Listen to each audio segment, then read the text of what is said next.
В эфире новости спорта. Здравствуйте. Представители Всемирного антидопингового агентства встретятся с российскими экспертами по вопросам изменений в базе данных Московской лаборатории в середине ноября. По итогам этого заседания следователи ВАДА предоставят отчет комитету по соответствию, который на основе полученных данных составит рекомендацию исполкому организации. Ожидается, что это произойдет до конца ноября. Такое развитие событий позволит исполкому ВАДА вынести решение по российскому вопросу до конца 2019 года. Напомню, исполком международной организации инициировал рассмотрение вопроса о несоответствии РУСАДА в сентябре этого года. Поводом послужили изменения, обнаруженные в базе данных Московской лаборатории.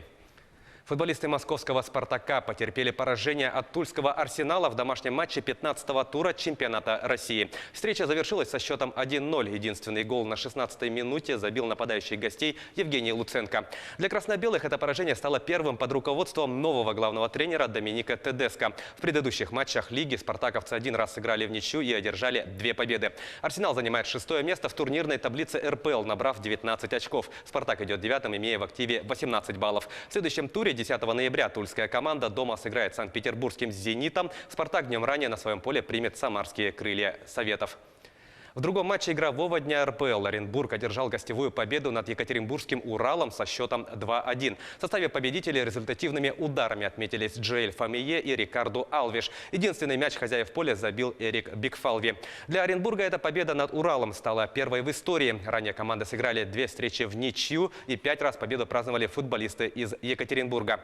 В турнирной таблице чемпионата Оренбург идет на 8-й позиции. В активе команды 18 очков. Столько же баллов у «Урала», идущего следом. Однако уральцы уступают по разнице мячей. В следующем матче 10 ноября Оренбург сыграет на домашнем поле с Уфой. «Урал» 2 днями ранее на выезде встретится с грозненским «Ахматом».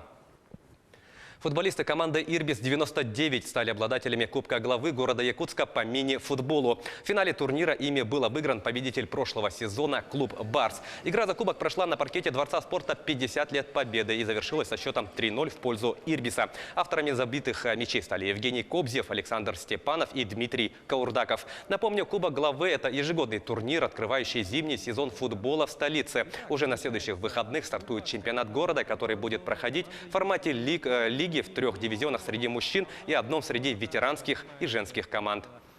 Баскетболисты ЦСКА обыграли саратовский «Автодор» в матче регулярного чемпионата единой лиги ВТБ. Встреча завершилась со счетом 103-79. Самым результативным игроком матча стал форвард «Автодора» Элджин Кук, который набрал 33 очка. В составе столичной команды больше всех очков набрал разыгрывающий Майк Джеймс. На его счету 19 баллов. В турнирной таблице ЦСКА идет на 5-м месте, одержав 4 победы в 6 матчах. «Автодор» идет на последнем, 13-м месте. Клуб потерпел 4 поражения в 4 матчах. В следующем матче 10 ноября армейцы примут на своем паркете краснодарский «Локомотив Кубань». «Автодор» в этот же день дома сыграет с сталинским «Калевом».